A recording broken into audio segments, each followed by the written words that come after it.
Hello students, आज हम देखेंगे स्टैंडर्ड 12 का चैप्टर नंबर 2 का टॉपिक नंबर 2.9 चालक स्थिर वैद्युतिकी।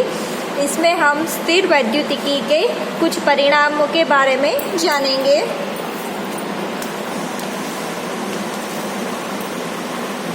हमारा टॉपिक है चालक स्थिर वैद्युतिकी। इसको बोलेंगे इलेक्ट्रोस्टैटिक्स ऑफ कंडक्टर।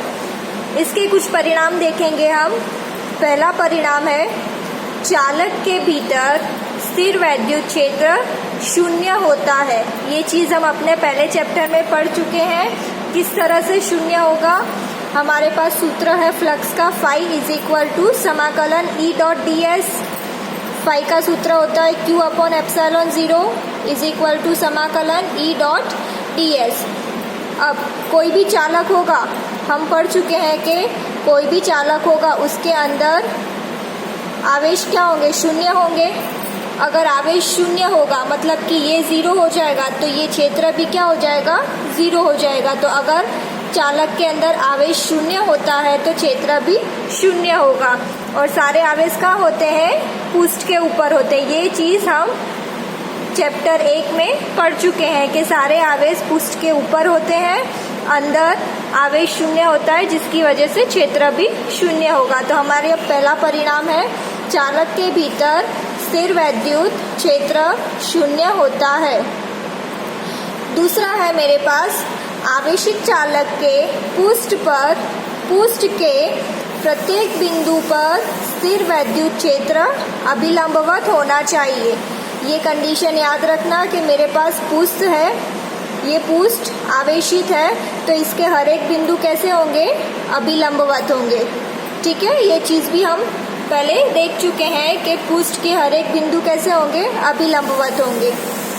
तीसरा है स्थैतिक स्थिति में किसी चालक के अभ्यंतर में कोई अतिरिक्त आवेश नहीं हो सकता। अगर कोई भी मेरे पास स्थैतिक स्थिति है, स्टेशनरी कंडीशन है मेरे पास कोई भी, तो उसके अंदर एक्स्ट्रा चार्ज अतिरिक्त आवेश नहीं हो सकता। जितने हैं उतने ही रहेंगे। चौथा है मेरे पास चालक के समस्त आयतन में स्थिर वैद्युत विभव नियत रहता है। हम अभी तक जितने भी टॉपिक देखे हैं सब में हमने देखा है कि जो भी विभव होता है वो नियत रहता है, वो बदलेगा नहीं। जितना दिया होता है या जितना पहले से होता है उतना ही होता है तथा इसका मान इसके पृष्ठ पर भी समान रहता है। कैसे रहता है चलिए देखते हैं। हमारे पास ये सूत्र है E is equal to minus D V upon D R. तो इसको हम इस तरह लिख सकते हैं, D V is equal to minus E dot D R. इस तरह होगा, डॉट को निकालेंगे तो D V is equal to E D R cos theta. ठीक है, कॉस थीटा। अब यहाँ पे हम थीटा की कीमत 90 लेंगे, कॉस 90 तो क्या हो जाएगा? 0। तो डी वी कितना मिला? 0 है। तो v क्या होगा? कांस्टेंट, मतलब कि नियत होगा। ठीक है, तो ये इस सूत्र के ऊपर से हम बोल सकते हैं कि समस्त पृष्ठ का विभव नियत रहता है तथा इसका मान भी नियत रहता है।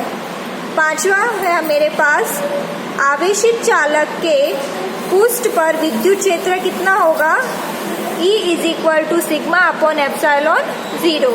ये सूत्र याद रखना कि पृष्ठ पर क्षेत्र कितना होता है? Sigma upon epsilon 0। इसके बाद वाला पॉइंट है, इसके बाद छठा नंबर का होगा।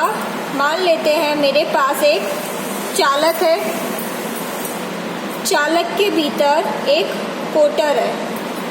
ये क्या है? कोटर है। तो हमें पता है कि ये भीतर, इसके भीतर आवेश क्या होगा? शून्य होता है और क्षेत्र भी शून्य होगा। इस कोटर में आवेश और क्षेत्र शून्य होगा, ये बात हम अभी कर चुके हैं। तो अगर हमारे पास इस चालक पे कोई भी आवेश होगा या अगर हम अतिरिक्त आवेश देते भी हैं तो सारे आवेश कहाँ पे होंगे? पृष्ठ पे होंगे।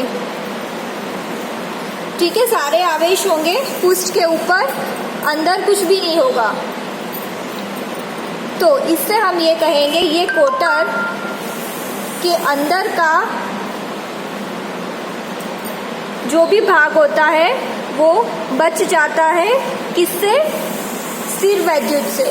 मतलब कि हम इसको बोलेंगे स्थिर वैद्युतिकी परिरक्षण। अगर हम किसी भी चालक को या किसी भी मटेरियल को बचाना चाहते हैं तब हम क्या करते हैं? उसको स्थिर वैद्युत परिरक्षण करते हैं। मतलब कि अंदर कोटर के रूप में डालते हैं ताकि अंदर आवेश और क्षेत्र 0 होता है और सारे आवेश बाहर होते हैं। बस ये चीज़ें इसमें याद रखनी है। ये टॉपिक में ये 6 पॉइंट है जो कि याद रखने, इसको बोलेंगे स्थिर वैद्युतिकी परिरक्षण।